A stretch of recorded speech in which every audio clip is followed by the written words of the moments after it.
Hello, you are looking live. We are back. It's been a little while since we did a live show. Very excited to be here. Welcome 2018. Ed, say hello.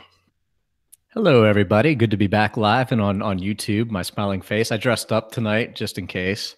It's Yeah. Friday night. I see you got the memo for the blue sweater. I definitely did. Actually, when I left the house this morning, I thought this was a black sweater, but we'll go with it. It matches better anyway. Yeah. I've done that. I've done that. God, God knows I've done It that. it was negative 20 wind chill this morning. Any sweater would have done. It wouldn't have mattered. Ain't that the truth? So, well, we're glad to be back. We got a couple of really great beers on tap for tonight. At least I hope they are. The first one, I'm gonna just go ahead and crack it open, let you hear it. Don't we all? Don't we all? Ooh, that was nice. You got a nice pop on yours. I did. It's nice. This is White Bugatti. This is a triple IPA by the Vale Brewing Company, 11%, Citra and Galaxy hops. And this is a big one. There were a lot of people that were really excited about this one. This is the big brother to White Ferrari, which we discussed on a podcast that's hopefully getting published tomorrow. We're in the final stages of editing. We hope to have that out tomorrow. White Ferrari was one of the best beers I had in 2017. Man, oh man, the aroma on this just pops Right off the bat. Holy cow! It This is barely even intense. made it out of the can, and I'm like, wow, you can smell the galaxy right Yeah, off the bat. yeah. There's a ton of Galaxy coming out of this. That smells amazing. White Ferrari was one of the biggest and best beers I had it in 2017, and I was very excited for this. Ed, you just started it. What are your first impressions there? I'm going to give it a second. It's not the Ferrari to me had a little bit more of a little bit of a bitterness to counteract some of the hop flavor in there. It's good though. I can really get used to this. I've drank so many Galaxy hop beers in the past few weeks. I homebrewed one, so it's I could smell it right off the bat. I'm so intoxicated by it, but it's really good off the bat. Real fruity, and I think the Citra will probably even that out as we drink this a little bit. Yeah, But it is very fruity. big nose on this. Oh yeah, no astringency in the nose. Mm-mm. I mean, super fruity. I haven't taken a sip yet. I'm just kind of like enamored with the way this smells. It's just so intense. All right, we're gonna go for the first sip here. Here we go. Drum roll. Oh, yeah, that's good. That's good. I think my first sip, I had to get a little bit acquainted with it, but now it's smoothing out. This is damn fine. And if I gave this to you and just said, "Hey, try this," and told you it was 11%, you'd go, "Get the fuck out of here!" Not a chance. Yeah, yeah. No, it really does not. Oh, it does not have any astringency. It's a little thinner than White Ferrari. It doesn't have that robustness in the body. It does feel a little light on the back end, like some of their beers have that. The oatiness gives it almost like a milkiness to it, and it lacks a little bit of that. But I think that might be because the alcohol counteracts it a little bit. But Yeah, boy, I think the alcohol really thinned this one out. we could get lost in a few of these and forget a whole weekend. Oh, yeah.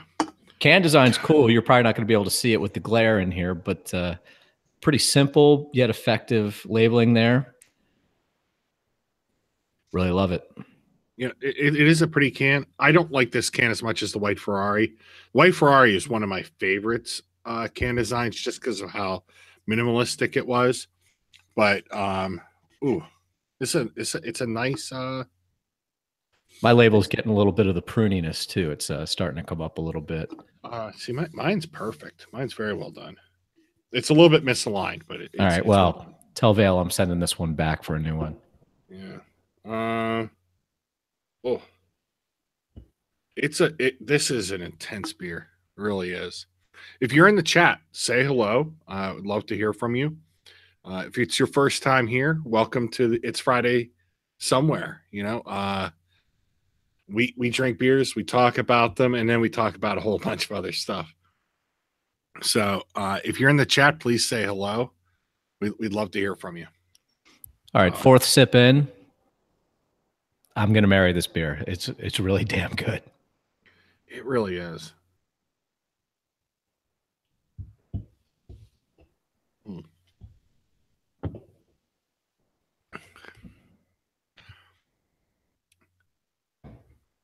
I always forget to check in our beers while we're doing these, so I think I might try and do that right now. It is still soft. The body is not up on this one as it is on the White Ferrari. It's a little bit thinner. I think that's all due to the alcohol. This is. I had high expectations for it, and thus far, I took a couple of big pulls on it, and it's standing up pretty well. Oh man, a lot of citrus. The Galaxy, all those Galaxy flavors are really intense. It's very fruity, very tropical. The carbonation feels like it's a little bit more prominent in this one than the White Ferrari. I think that's because the body is down a little bit, a little bit more thinned out. Whoa. I don't get a whole lot of carb in mine. That could be because we're drinking two different cans, but I don't get a whole lot of carb. I don't think it's highly carbed. I think it's more carbed than the White Ferrari. The White Ferrari is so silky that this one, it has just a little bit more of the prickliness from the carbonation. It's definitely got a very small bubbles. There's not really any head retention. I don't think the color is as beguiling and as nice as the White Ferrari. Look, I think when you take White Ferrari and you're like, we're gonna punch it up, there's certain elements to the White Ferrari that you're gonna lose. There are trade-offs. It's not like you can take that beer and take the hops and the alcohol up a level or a couple levels and not have other parts of the beer maybe get traded off. It's not like you could maintain the entirety of what White Ferrari was, make this beer and have it all the other pieces be the same. That's not a knock. I think it's just a fact. I don't think that's our strategy either. I mean, I don't think Vail goes, oh, we just want this to taste like a soup. This is a terrible pun. A souped up Ferrari. I didn't even try that. I didn't That's think fantastic. that. It just came out. I think that they kind of like to experiment and throw things at a wall and say, we like this. We like these hops. We like this amount of oats. We like that. This is smoother now than 2 minutes ago. It's really good. Yeah, it's very, very good. I'm really impressed with it. I'm afraid I'm going to kill this beer in like another 2 minutes, and we have 2 more to go, unfortunately. And it could be like a slow trudge to the mud for us at the end. This is going down pretty quickly. Let me read for you guys what Vail had to say about it. White Bugatti is the triple version of our Galaxy Citra Dippa White Ferrari. Clocking at 11%, this one is freaking mind-blowing. Seriously. We know we say things like this a lot, but we genuinely believe this is one of our most impressive, elegant, soft, expressive hoppy beers to date. They did not use a Oxford comma, and I'm going to mark them points for that. If you like White Ferrari, you will go insane for this 11% soft bomb. They couldn't have built it up more. That being said, I don't think that they necessarily missed the mark. Really good. Firstly, I still don't know what an Oxford comma is. I don't know. Whatever. Second, because people keep mentioning it on Twitter, and I'm like, I don't know. Well, you people are too smart. Secondly, I've heard about this beer. I didn't realize that we were getting this until you stopped at my house, and I saw it the next day, and I was like, oh shit, we got this. Like 3 separate people who I wouldn't have thought would have known about this asked me about it because I know I get Vail beers. I was like, I don't know, maybe and it just was there in my fridge, and I had no idea. So yeah, I'm very fortunate and thankful to Easy Pretzel and Connections for getting this. This is delicious, and man, this is so good. It really is good. This is. I hate to just say it's good, but it is. This is a really good beer. The fact that it's 11% is just crazy to me. Not even a hint in my mind. I'd be like, oh, this is probably 8, maybe 9. It just does not have any alcohol sting to it whatsoever. This is all hops and oats, and it is beautiful. It does taste like a big beer to me, but it doesn't taste like an 11% bomb. That's the thing. I think you really hit it on the nose. It tastes like an 8 or a 9. A big beer, substantial beer. This is not one that you want to be pounded all night, except for the fact that you could. It just that it's that smooth. It's that easy drinking. This is a dangerous beer. This is a very dangerous beer. I can't believe we started with it, but hey, whatever. Oh, God. It's you know what though. You know what else I like about this beer too? We have another one in the hopper here and a third one in case we're feeling frisky. This isn't a palate wrecker.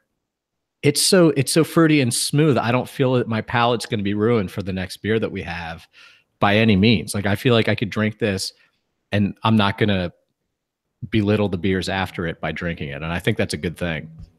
I agree. That's a good point. This is not the beer to end your night. This is to get it started. This is how you kick it off. This is a pre-gaming beer. Yeah. Let's get it started. Oh, wait, that's the centered version. I won't do the other version. Should we get some jock jams going? Dun, dun, dun, dun, dun, dun, dun, dun, dun.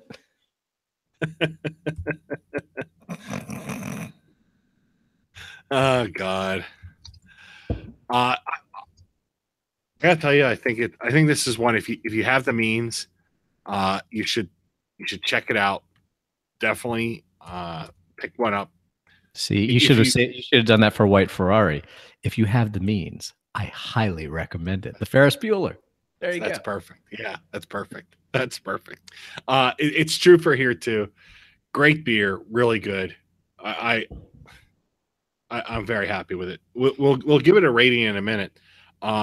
If you're in the Central PA area, right now it is Farm Show Week, which is always such a big deal in Central PA.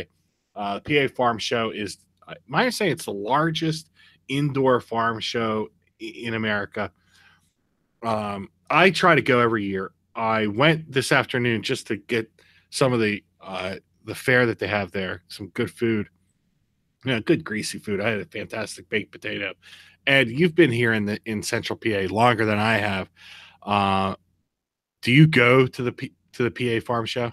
I've never once been to the Pennsylvania Farm Show. And the fact that I just learned that it is the biggest indoor farm show in America, Kansas, step your fucking game up. What the fuck is this? How do we have it? Well, I think everyone else does it during the summer.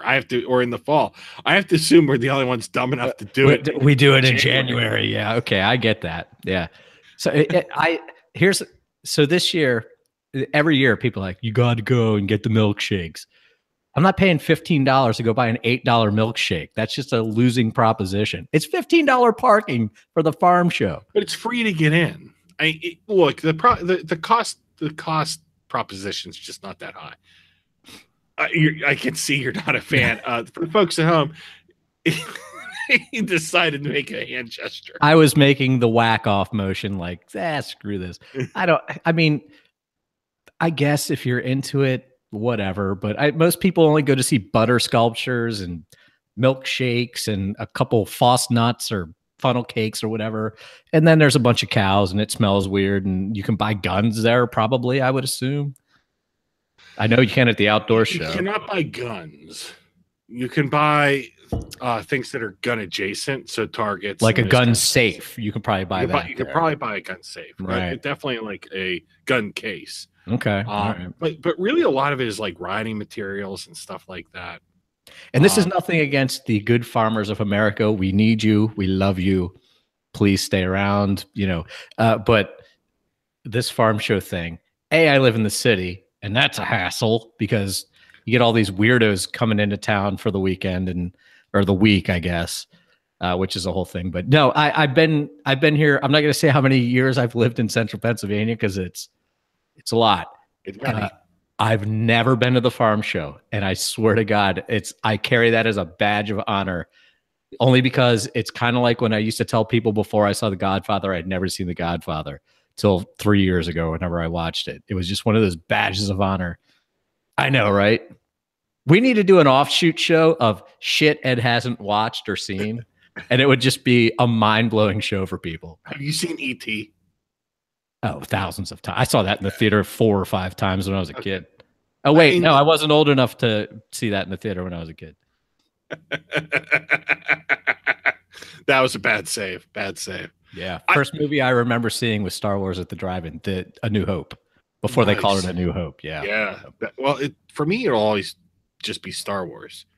The New Hope, that's a Johnny Come Lately title. Yeah, that was a remake thing, and they redid the crawl and everything. We could go 2 hours on that if you really want, but real quick, you did see The Last Jedi.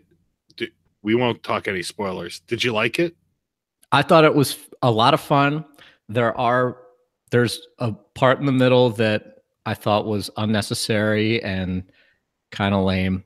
It was a little prequel-y, but at the same time, I thought everything surrounding it was super cool. I like the chances they took, and anybody who's complaining about, well, they ruined my movie about space wizards and spaceships, it can just F right off, because I thought they did a great job and they took a lot of very cool creative liberties with the Star Wars universe, and I was very happy with that. I was very entertained. I saw it twice in 2 days. Nice. Was very happy with it. Did you see it in 3D or IMAX, or did you just see 2D? First day 3D IMAX, second day standard. How'd you like it in IMAX? I have to be honest with you, there's the first 5 minutes, there was a scene where one of the ships jumps out of light speed, and I'm wearing I wasn't prepared. I jumped back like a child. I'm not even kidding you. And I still wasn't acclimated to it. And I thought they did a pretty good job of sometimes you get a movie where they mean it to be 3D. And so it's like, ooh, we're all in your face. They did a good job of doing a couple effects like that, but not overdoing it. And overall, I thought it was done very well. If I would have done 3D on a standard movie theater, it would have bothered me because I hate having you can see the theater around you in your periphery. But when you do it at IMAX, it was pretty well done. I thought it was good. Cool. I only saw it once so far. Second viewing's coming. It might actually happen this weekend. I liked it. I left the theater conflicted, but the confliction I felt wasn't off-putting, nor did I think that it took away from the movie. I think it's okay to feel conflicted about how a story goes, and about whether or not it's for you or what you want out of a film. I loved it. I thought it was good, and I look forward to seeing it again. There was a guy that I follow on Twitter. He's a Falcons fan. He's an older guy, and God bless him. He tweeted out to ask his opinion. I want to see the new Star Wars movie, but does it stand on its own? And I'm like, the only Star Wars movie that could stand on its own is the very first one, because they're all dependent on the one before that came out. That's just no. I mean, if you haven't seen any of the other ones and you go see this movie, you're going to be like, what the shit is going on here? That does not really make any sense. I'm too nice to be the Twitter guy. It's like, no, you're a jerk off or whatever. But I'm just like, nah, just go see it and have fun. It's a good time. It's a really good time. The effects are well done. Anyone who has a problem with the story, it's fucking space wizards. I mean, they're just making shit up as they go along. Who cares? Yeah. If you can't have fun, don't go see it. But that being said, I thought it was great. All right. Are we ready to rate this beer? Well, we better be, because I'm getting down to the finals. I'm getting down to the vinegar strokes here. Here's where I'm at. Couple of thoughts. The nose on this is just incredible.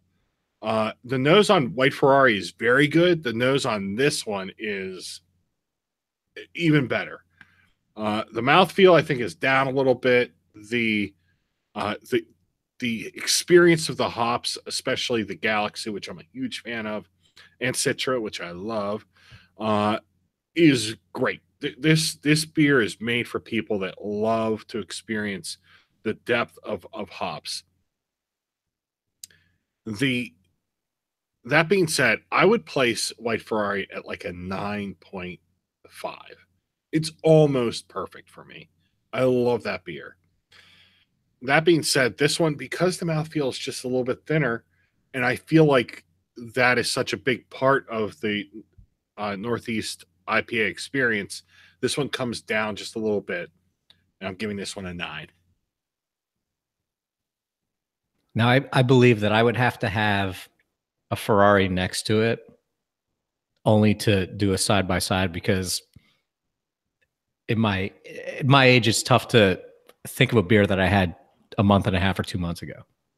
I do remember loving the White Ferrari. That said, recency bias is probably going to play a little part in this. I love the hop flavor of this.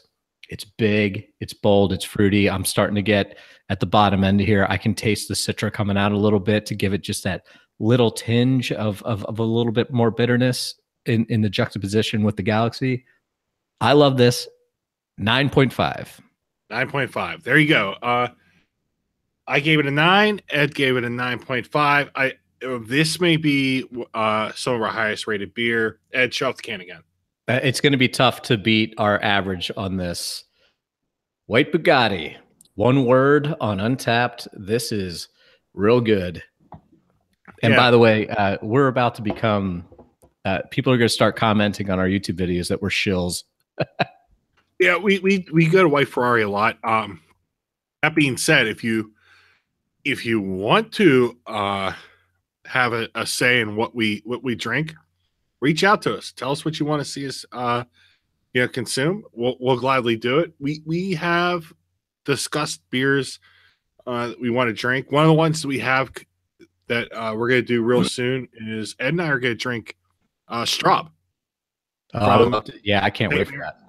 Oh yeah, and no beers off the table. If you want us to do an Old English 40, I will do an Old English 40, which, by the way, I will very much enjoy. Spoiler alert. Yeah, I'm not doing that. We should do one where we just do a YouTube of you and I doing Edward 40 hands. That can't be a live show. That if we're gonna do video, it's gonna have to be an upload. Bring a bucket. No. Yeah, bring a bucket. Just real quick, looking at some of the Untapped check-ins. What's the average score on this? Average score is a 4.37. Anything above a 4 is in my book generally considered very well regarded. Is high on Untapped. That very high on Untapped. If you get above 4.25, you're really in impressive territory. I'll pull back the curtain. I gave it a 4.75. There you go. That's probably what I'll give it on Untapped. Let's see what people are saying on here. No one's really trashing this beer. Everyone crazy smooth for 11%. Usually the hoi polloi really screw this up, but it looks like they're kind of like doing it. Danny O, I'll take White Ferrari over this any day. Still tasty, but a bit too boozy for me. Well, Danny O, I'm sorry you don't like drinking. I still don't taste the booze, and maybe that's just because the holidays just got over and I'm soused every day. Yeah. But I will say this: I was a little bit concerned about this beer because the last Veil beer I had was the Needs a Month, which was a triple, just like this, and that was not good. No, I didn't think that was too good either. That was a problem. I thought the Needs a Week was better than the Needs a Month. I agree. Needs a Week was better. They got a little cutesy with that one, and it didn't work. It's just Needs a Month wasn't good. Don't do that again, Vale. Don't, just back away. And FYI, I killed mine. All right. Wait. No, there's still some. Oh, you still got some left. Yeah. Oh, all right. Well, down the hatch. Here we go.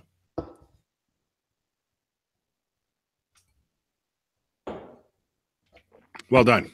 All right. Which one? What's number 2? I forget. I'm storing the beers in my son's Batman lunchbox to keep them cold. So it's like the perfect cooler for 2 beers. You just put a little, pack in here and Batman lunchbox. Yeah. So, all right. We're doing Natureboi. Natureboi. Woo! Yeah.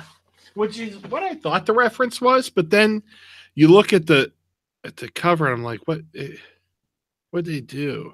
Is he dying? I think it's more of a reference of Ric Flair's later years when he was getting weird divorces and stuff. I don't know.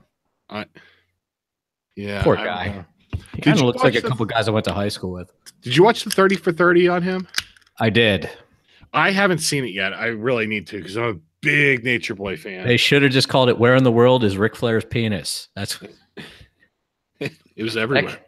Where was that guy? That guy, he'd be in a limo with girls and just whip his dick out. That was the whole story. Like they're like, "Oh yeah, we're in the hotel and we hear these waitresses running out and they're screaming." And we look in and they're like, "Oh yeah, there's Ric Flair with his dick out." Like he's just crazy. He was so popular that he just felt that he could just. And I know that in this day and age, you're right. No, I know. And now people are looking back and they want to retcon it and be like, "No, we should sue him retroactively." Like, it's just what you did in the 80s. I don't know.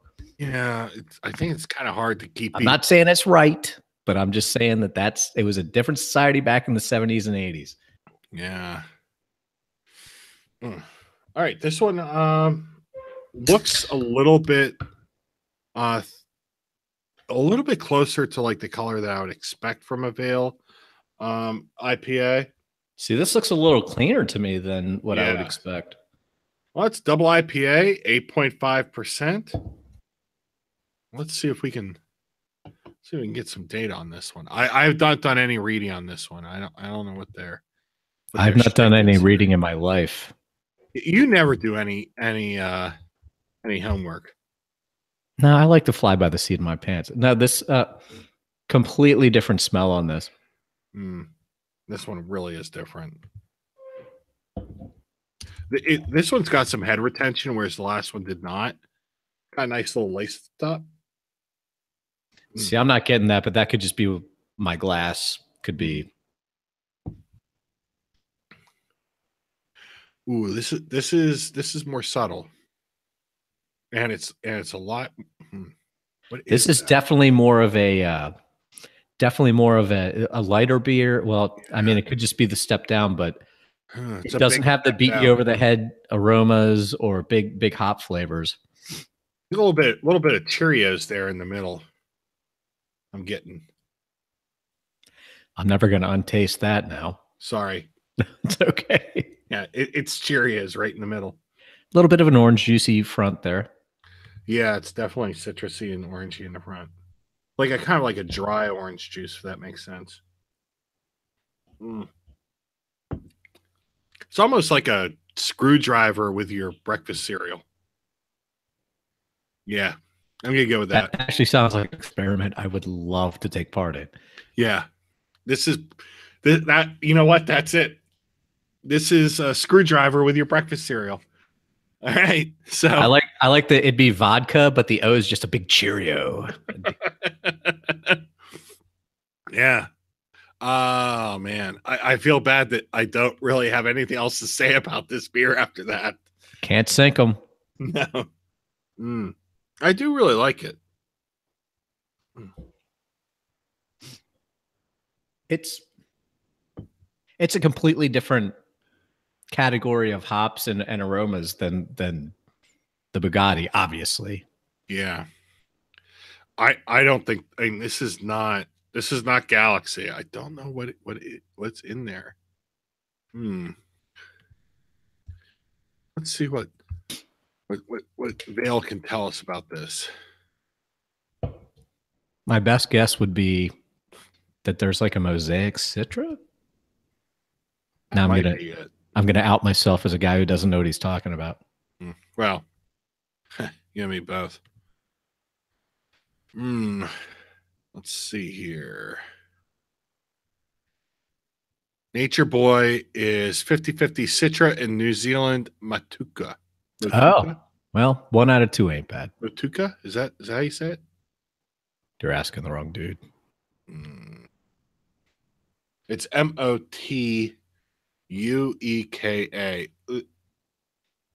It's probably Mateka. Motueka. That was used by Al in one of his Hop Vision series, and it was really, really good. Those New Zealand hops are hot right now. They're really good. They really are. Now that this is settling in and we're coming off, I really do like the flavors in this beer. And I think this is a good drinker. It is really good. Man, it's really nice. Good color on this too. It's got like a nice lighter. Actually, it kind of looks like a mimosa a little bit. Sorry, my brunch self is coming out right now, but it does look like I feel like I just want some mole eggs right now. I don't know what's going on. You know what? Now that you mentioned mimosa, this does have some of that white winey characteristics to it. It's not necessarily the screwdriver I thought it was. This is more a mimosa with your Cheerios. Yeah.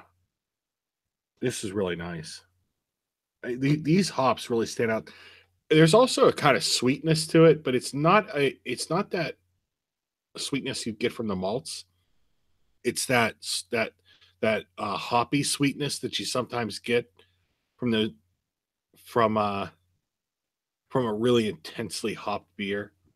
It's almost like a sugary coated hoppiness. I really like that. Well, if there's one thing I could say about the Veil IPAs, you're never going to get a malt flavor out of them.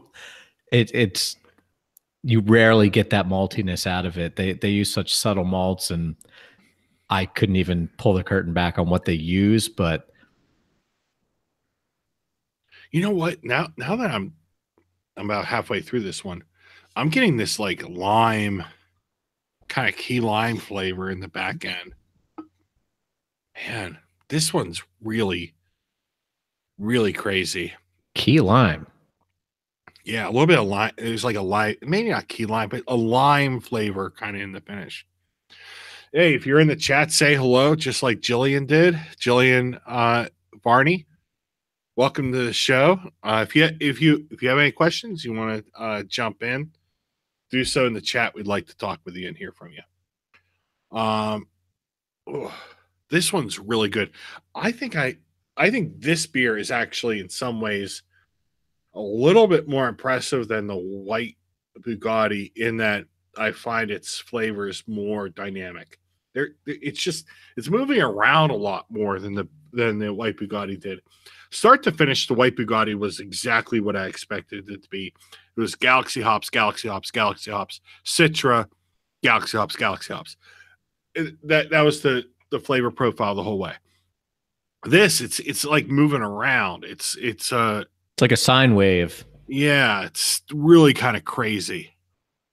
And I like being confused by a beer. I like a beer that is strange and somewhat difficult to pick up on all the nuances. And this one has more of it.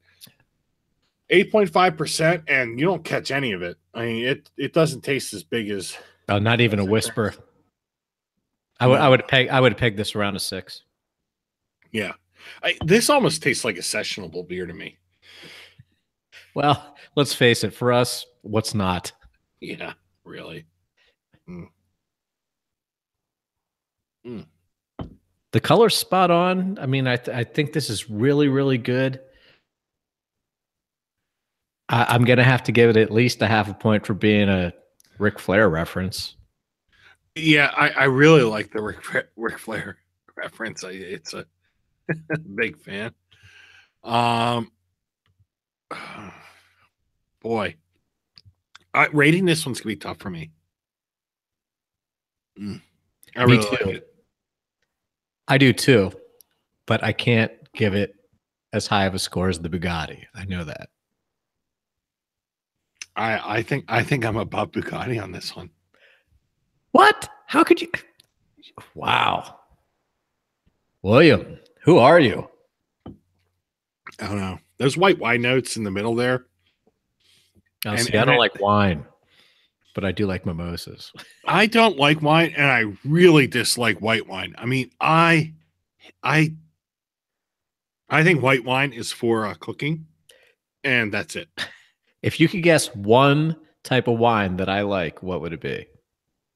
Hmm. I'm gonna guess Merlot. Seriously, you guess Merlot? Like a good meaty red wine. No, Port, you dingy, port. Ah, okay. Fair I enough. wouldn't drink Merlot just based on the name alone. Yeah, fair enough. I ain't drinking any fucking Merlot. Inside baseball. Hey, we're not getting Merloted, okay? It's just we're not gonna do that. By the way, you're our podcast partner, Easy Pretzel, is currently trying to sell someone on pre-cooked frozen bacon from Costco. I've not had this. I don't think I can do it. I don't. I think it's wrong. No, I think you got to go. I mean, if you're going to go the right way, you find a farmer's market, find it butchered fresh, put it on an cast iron skillet. I almost said ironclad because I'm an idiot. And you cook it up, and it's nice and thick and big and chewy, and it takes 2 burgers to hold it. I have Groff's Butcher in E-Town that I buy my bacon from. Eric Groff? No, not the same. But hello, Eric. You should watch more often, and you should be joining us on the live show. No, Groff's in E-Town has the best bacon. It gives the cleanest, clearest, nicest grease. It doesn't splatter because it's not full of water. It is the best bacon, bar none, you'll ever find. I am intrigued by this. It's very, very good. It really doesn't splatter. It does. You got the, you made a couple slices. You got that little bit of grease there in the pan, and you throw the new bacon in, it shoots all over the place. This doesn't do that, because what is causing the bacon to splatter like that is the water content. And if you have a good bacon that's not been injected with a whole lot of water, you don't get all that splatter. The grease is real nice and clear, which is nice if you want to reuse it for something else. Which, a couple things I like to use it for. I'll pour it off and fill through a fine sieve, and then put it in the fridge. Take a little bit of that, rub it on a baked potato. Oh man, that's heaven. Just a little All right, bit. now of that sounds right pretty amazing. I thought I was cool, like just scrambling eggs in the bacon grease. And That's I'm like, good. woo, I'm a genius.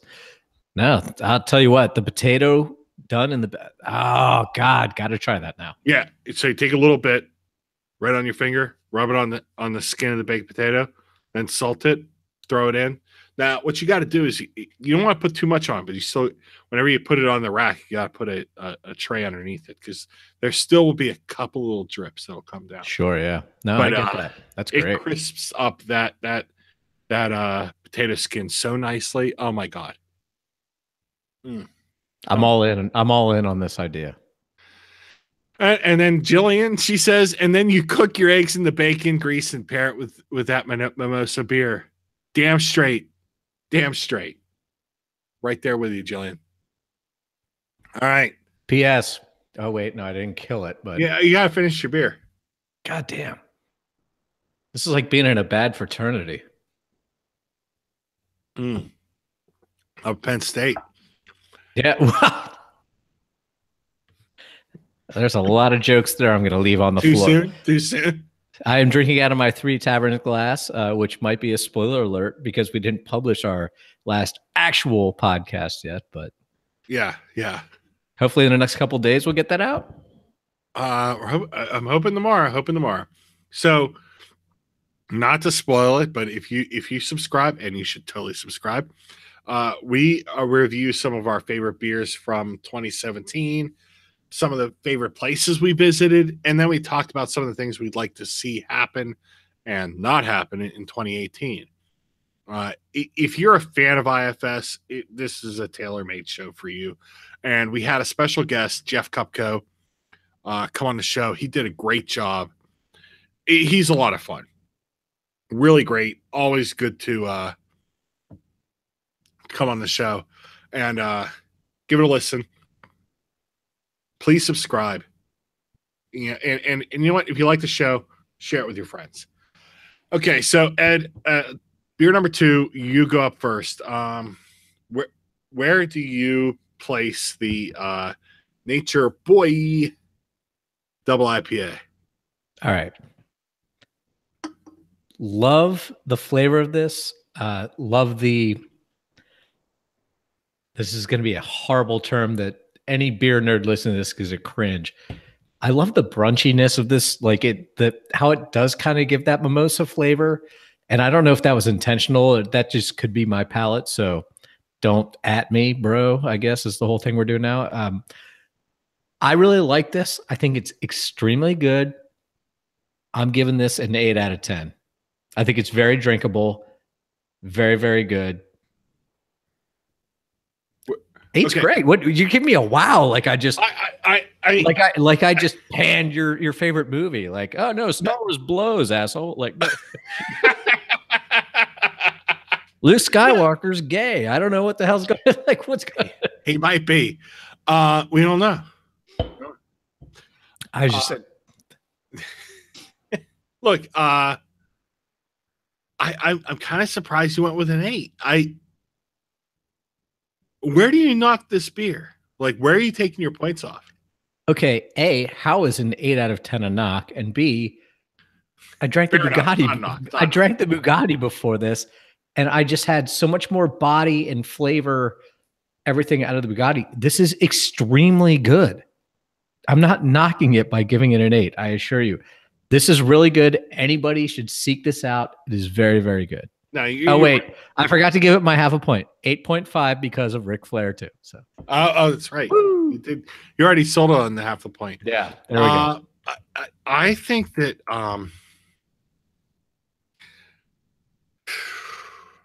I think this beer is more dynamic than the White Bugatti. I think this beer is more dynamic than most beers I've ever had.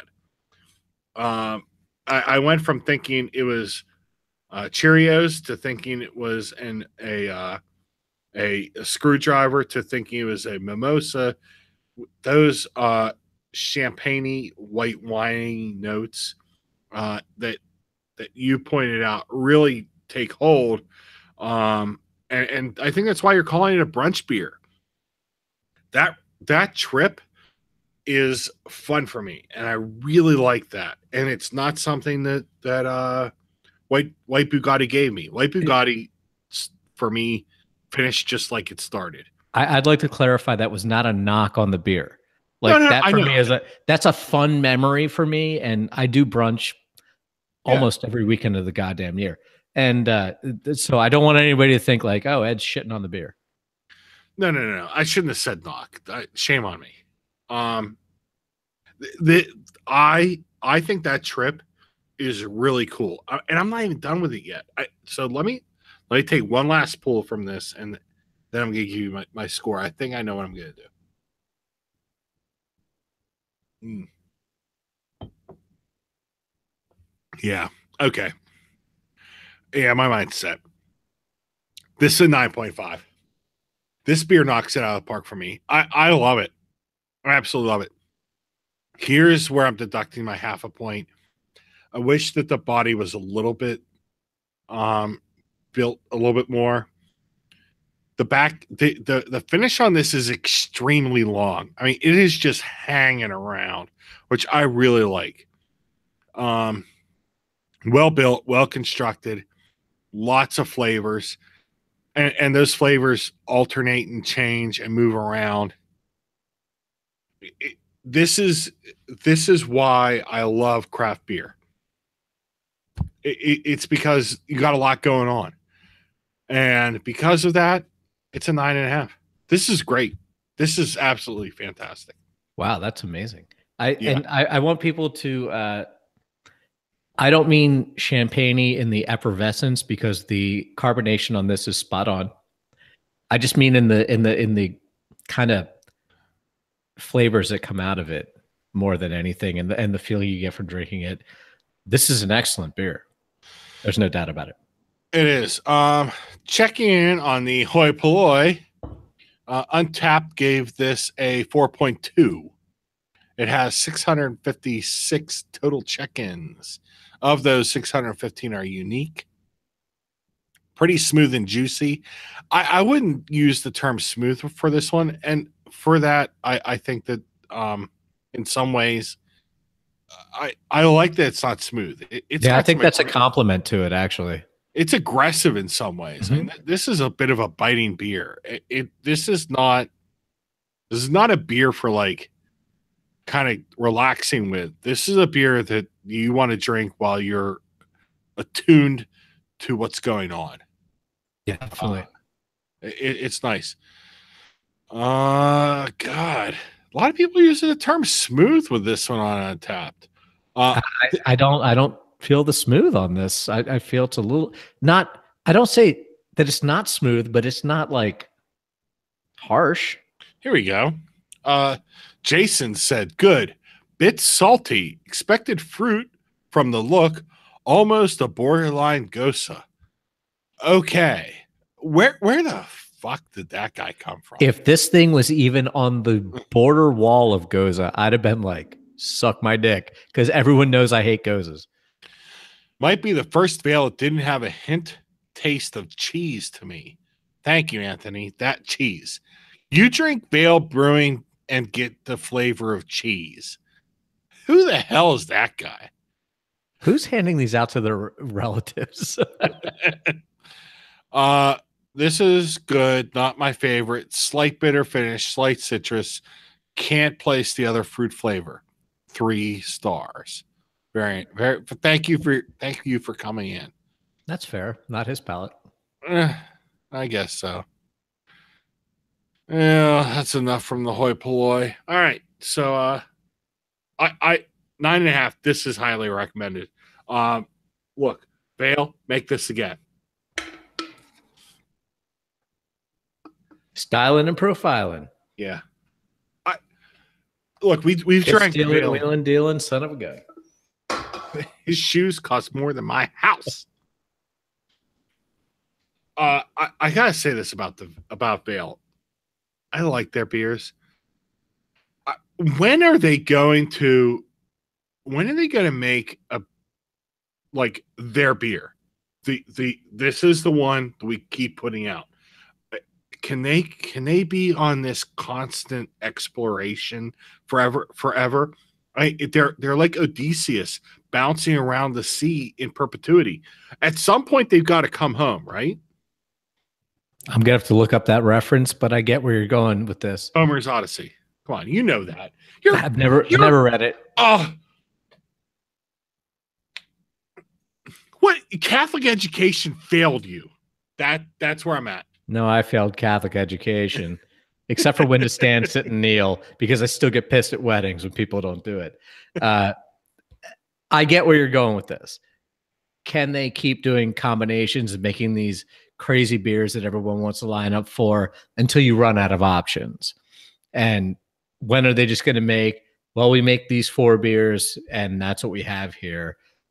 That I don't know. I mean, is that a business model that they want? Is that what they're striving for? Are they striving for the lines outside, which seems to work for them? And I've never seen them, but I don't know what it's like when they release beers on Tuesday of all day.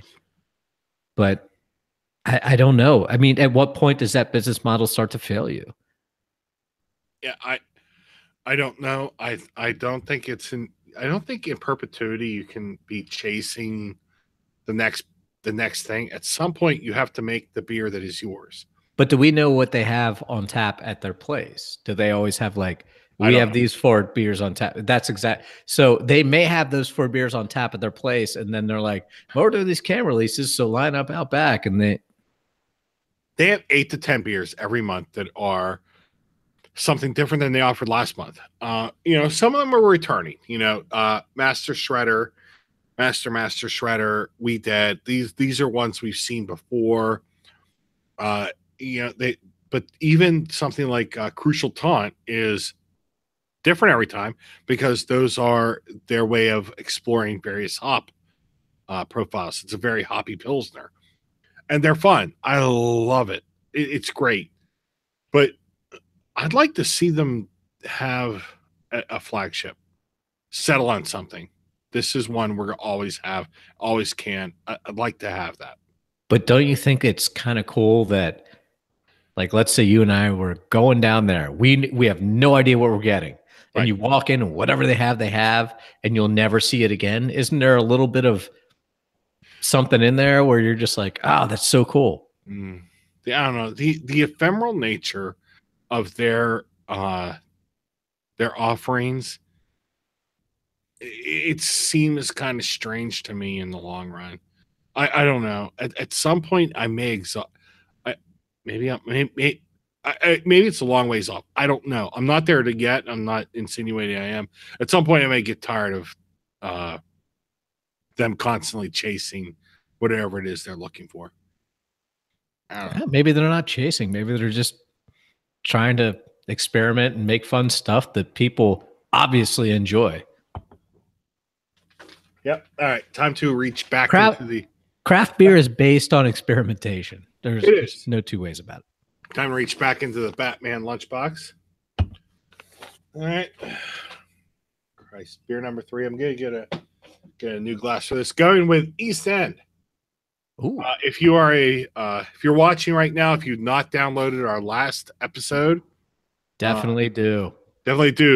Scott Smith from East End, friend of the show, great guy, and gave a fantastic talk. You can download it from It's Friday Somewhere on iTunes. Most feedback say it's our best ever. Oh, I'm sure it is our best ever. It was our best guest, and I love taking credit for other people's hard work. So, all right. Another Veil beer. This is, what is this? Sugar House. All right. Double India Pale Ale with maple syrup, 8%. Maple syrup. Oh boy. This should be an adventure. I can smell it already. This should be interesting. Oh man, it's like pancakes. The nose is pancakes to me. See, I don't get that. I can smell the maple. I can smell it in the can. Hold on. It's more here in the can. I can certainly taste it. Wow. You know what? Smelling it here and smelling it here, it's totally different. Try it. Oh man. The maple for me is way more intense from the can. Oh, 100%. It's like, I wonder if all that maple is sitting at the bottom of the can. And it's just breathing out. Oh, wow, that's crazy. Oh man. Yeah, it's got that woody mapleness, like that's sitting down deep in the can. I kind of like that. Oh man. This was canned on 12/19/17. By the way, these other ones are they're all 12/26, 12/19. Yeah. They're all December beers. Nice. So all hyper fresh. Hey, we're down to 0 viewers. So goodbye, everyone.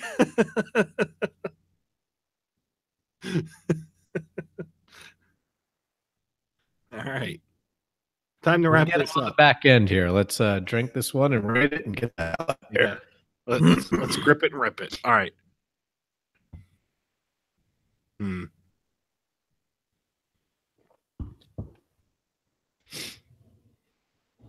Not a huge fan. No. Oh, wait. We are not down to 0 viewers. Christopher Watt, Penguins fan, obviously, has joined us in the chat. Chris, thanks for showing up. Yeah, I'm not a fan here. This is not working. it's not bad. It's just not great. It's just an odd, I'm going to use this word again, juxtaposition of flavors. See, normally juxtaposition of flavors would intrigue me. By the way, this is a collaboration. Bellwoods Brewing and the Vale came together. Oh. This Sugar House. Yeah, and as you can see, right, I don't know if you're gonna be able to see that. Yeah, I'm an idiot. I totally missed that on the label. Yeah. In collaboration with Bellwoods Brewing. Oh, God. Now you got to look stuff up. I've never heard of Bellwoods, so I don't know. I'll be interested to see if that's like a Vermont brewery or like a Maine brewery. Yeah.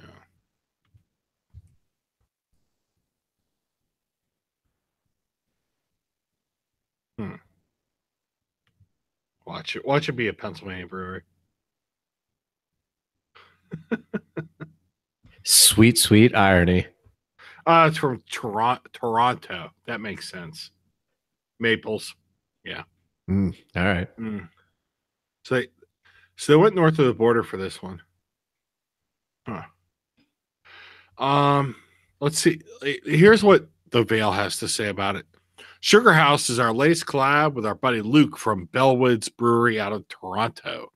Together, we made an 8% double IPA, hopped intensely with Mosaic, Azuka, and Vic's Secret. We added a small amount in secondary of Michigan maple syrup from our friends Billis Gourmet to contribute a subtle complexity to the flavor profile and add some very pleasant residual sweetness. They were smart to do secondary. It's subtle. It is. If they would have done primary, this would be maple syrup IPA. Yeah. The maple still is very intense for me. Oh. I taste it, but it's not flavor forward for me. I don't know. Here's the thing about this one. I don't know if this is coming up on the on the camera, but there is a lot of particulates in this. I mean, a lot. And there's a bunch sitting at the bottom. I mean, there's a ton of stuff down here. I didn't pour out my entire can, so I don't know if this one has a ton of stuff. Oh yeah, yours definitely does. Yeah. This one is not clean. Holy shit, there's a ton of stuff at the bottom of this. Wow. Junk in the trunk. Oh wait, am I still allowed to say that? Yeah, no, you're like I'm allowed to say whether or not you can say something. Christ. I just wanted to put you on the spot there. I don't love this. It's not bad. I don't have problems with it. I don't think it's a flawed beer. Not sure it's a great beer. It's tough. All right. It's definitely it's okay, but I wouldn't be like, hey, you have to drink it. All right. While we're drinking this beer before we I love that 6-point sticker looks like a dick and balls. That's my favorite thing about it. You like that? There is no way that somebody looked at that and goes, yeah, no, that looks like a dick and balls. Let's go with it. Hey, seriously. This is the new IFS sticker board. So I got the new IFS studio down here in my basement, and I needed a sticker board. So if you're a brewery and you want to have a sticker, I'm going to mount it up here eventually, but it's kind of pathetic looking right now. If you want to add a sticker to the sticker board, you can send us a sticker. If you're a listener and you got a cool sticker, you want to throw it on the board, let me know. I'll send it out. You can send it out and I'll put it on the board. Reach out at BillyBearcat@gmail or BearcatOnBeer@gmail or EdGroll@gmail. Send it to us. We'll put it on the board. And when I get just a few more stickers, we'll put it right up here and it'll be part of the backdrop. And if we can eventually get enough stickers, we'll have some over there behind the backdrop, not just these moving boxes that are back here that you can see. God, that's embarrassing. I moved in 8 months ago or 8 weeks ago, 9 weeks ago. Maybe a little weeks felt like months. It's been a long time. Yeah, I still have boxes back here. I'm a bad person. So yeah, if you have stickers and you want us to display them, we will. If you want us to drink your beer, we will. If you have a beer idea for what we should drink, we'll do that too. Coming up next, I think we're gonna actually do Straub. Our live beer review for Straub will be only Straub. We're going to each drink 3 Straubs and talk for Christ an hour, like we are right now. And by the way, if you're watching, if you're still with us, jump in the chat. If you have a question, let us know. I did promise on Twitter ironing content. So Ed, you have any irony content to add? I really wish I was prepared for this, but I would say this. Sometimes dry cleaning trumps ironing. You can't iron dress pants.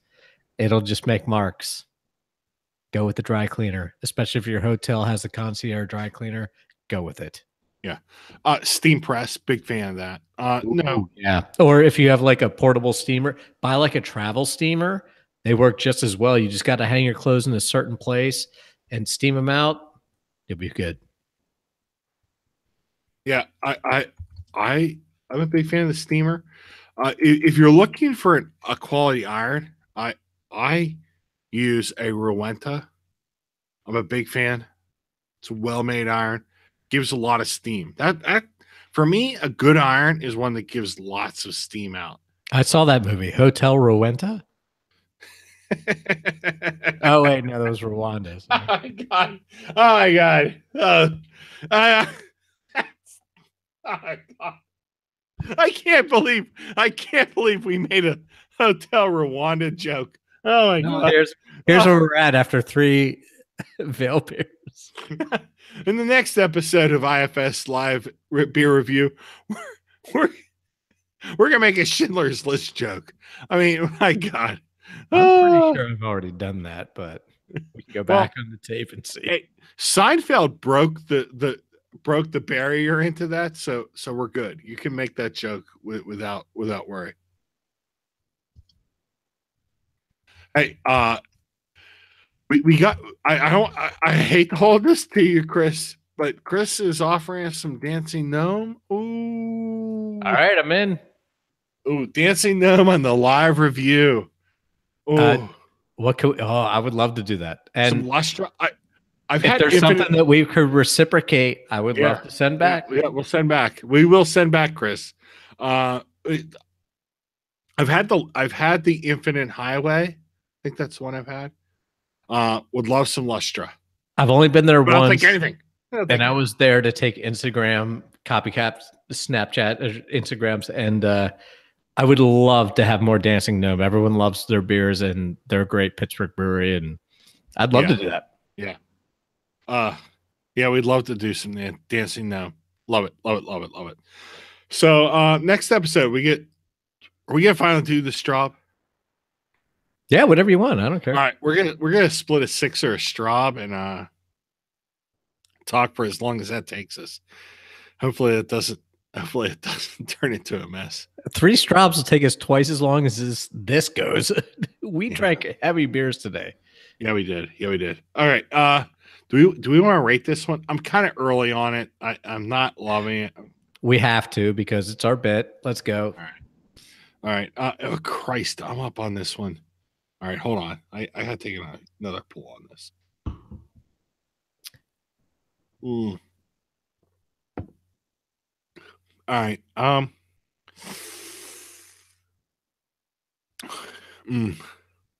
Hops are a lot more aggressive on this.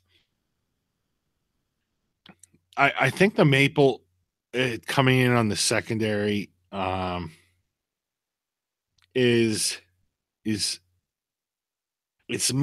not playing well with the hops. That's the problem. All right, I figured it out. The maple's not playing well with the hop selection. They're fighting each other. It doesn't work for me. The beer's a little on the thin side. The body's not great. This isn't a fatally flawed beer, but it's not to the exacting standards that I generally would expect from Vale. I'm gonna give this a 6. Good beer, not great. If it was on a board and you were out gathering, if you were out getting some beers, and you were and you could order a pint, I would say yeah, give it a try. At what is this, 8%? I expect a lot more flavor. I really like Vic's Secret hops. I feel like they're being lost amongst everything else that's going on here. The flavors aren't playing well together. I think they're fighting against each other. And in the end, I'm at a 6. I hate to cop out, but I have the exact same opinion as you. I literally, like, early on drinking this beer, the maple came out, and I was thinking, what are they doing? As I'm drinking this, the citrus coming out, and the hop flavor, it's all kind of fighting against each other a little bit. I'm right with you. I'm giving this a 6. It's not terrible. It's not great, but definitely give it a try if you can find it. Not saying that it's like some, gold mine gem, but it's good. It's just not fantastic. And I think that they made a very bold move trying to do this, and they did a very good thing by, hey, we're going to do a collab beer. At the same time, I think this one kind of falls a little flat. 6 in my book. Yeah. Checking in with the hoi polloi, this one received a 3.93. I think that's a little high. Yeah, that's a little high. 774 check-ins. Of those, 773 were unique. I'm just not really in with all this.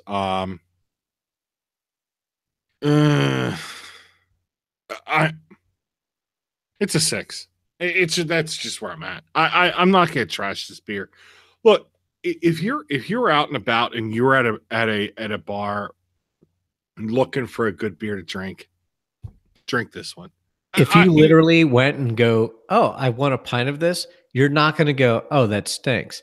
But at the same time, you're also not going to go, oh, I want 3 pints of that. And I think that that's where this beer falls. Yeah. It's good. It's not great. It's not groundbreaking. Well, I don't want to say not groundbreaking because they did try something really different here. It's just not over the top, like, yay, that kind of thing. Yeah. And one of the guys, Jimmy on tap, definitely not their best offering. I agree with that. Getting 0 maple syrup. Do we even have the same beer? It's there. No, yeah, you can smell it definitely in there. Yeah. That sounds like he may have had it on draft somewhere that didn't give it the right oomph. No, he had a can.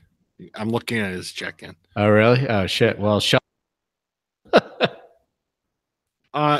here we go. Steve-O. Okay, guy. Nose is ripe mango and peaches. Thick sweetness with a bit of booziness. And he gave it 4.5. I'm not getting the mangoes and peaches. It's a little grassy, if anything. I am getting a little bit of fruitiness now, but all right. Goddamn, now I have to taste it now that you said it. Yeah, it's a little grassy to me. Yeah.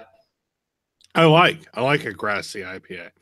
But there are fruity flavors in there, but it's not like the others. And maybe, oh, look, it's my third beer of big beers, very big beers. So it's not. Let's be honest. I'm pretty loaded at this point. But no, it's not. It's not those tropical or fruity flavors like the other ones. All right. This should be our new gimmick. How many beers can we try till we are too loaded to end the podcast? Oh, Christ. You want to have a 5-hour podcast? Well, 5 hours for you. I'll be asleep in 2.5. Fair enough. Yeah. Well, I'm half your size, Bill. Come on. Did you pregame tonight? Yes, I'd still have rum right here. Did anyone think I wasn't bringing the rum? I didn't touch it during the podcast, but I have it for the after when you and I sit here and talk about our weirdness. When we end tonight, are we gonna do some Mario Kart? Oh shit, yeah. All right, sweet. Hey, listeners, we need to start putting our friend codes in the show notes. By the way, yeah. Listeners, you're not gonna see it right away, but if you are a Switch Mario Kart player, hey, slide into the DMs with your friend code. We'll play. By the way, I suck at Mario Kart. I've got maybe at this point an hour and a half into Mario Kart. But I know Ed is leveling up very quickly. Yeah, I'm doing my best to get all the 3 stars so I can get all the carts and everything. Yeah. Oh yeah, I'm not saying that I'm like great at it, but still fun. I've spent all my time on Zelda. I mean, I'm just cranking the hours in on that one. Well, you're new to the Switch, and trust me, that's where I was when I first got Zelda. I had nothing to do but Zelda. And I got eventually 6 months later, I was like, okay. And then I got Mario Odyssey, and now I'm like, I just need to get as many moons as possible. What's your moon count? I'm at about 600, but Dave is still trying to kill me at the moon count. I literally am. It's a terrible. Race to 999, right? It really is, and I'll never get 999 because the ones that I avoid are like all the races, not like literal races with the Koopa Troopas, right. And all the ones that I just can't do. I'm like, okay, but I can go and get to these other ones, and I know that those are the ones that I'm gonna have to go back and do, and I'm like, oh shit. Where will you give up? 850? Where will I give up? I would say 800. 800. Yeah. I'd say that's a fair assessment where I go, I can't do the dark side of the moon. Like, screw this. Only people on YouTube can do this and speedrunners or whatever. The Japanese. Yeah. Well, yeah. Yeah. I have no response to that, but I'm just like, I'm looking at people like who are throwing the hat and then you jump out and then you bounce off your hat and then you find 400 coins. Wait, you jump off your hat? Have you not played Mario Odyssey? Yeah, I played it. I've got maybe an hour into it. Throw Cappy, hold it out there and jump on it, and you'll jump off Cappy for an extra boost. Yeah. And then you can hold and throw Cappy again and do like the dive and get another boost jump. Yeah. All right, we're boring our listeners right now. We're just two old men talking about video games. Hey, all right. Look, well, here's what we drank. We drank the white Bugatti. Highly recommended. Yes. Wait, trying to ring them all Natureboi. Natureboi. Highly recommended. Love it. And the Sugar House. Sugar House. What would you say recommended with reservations?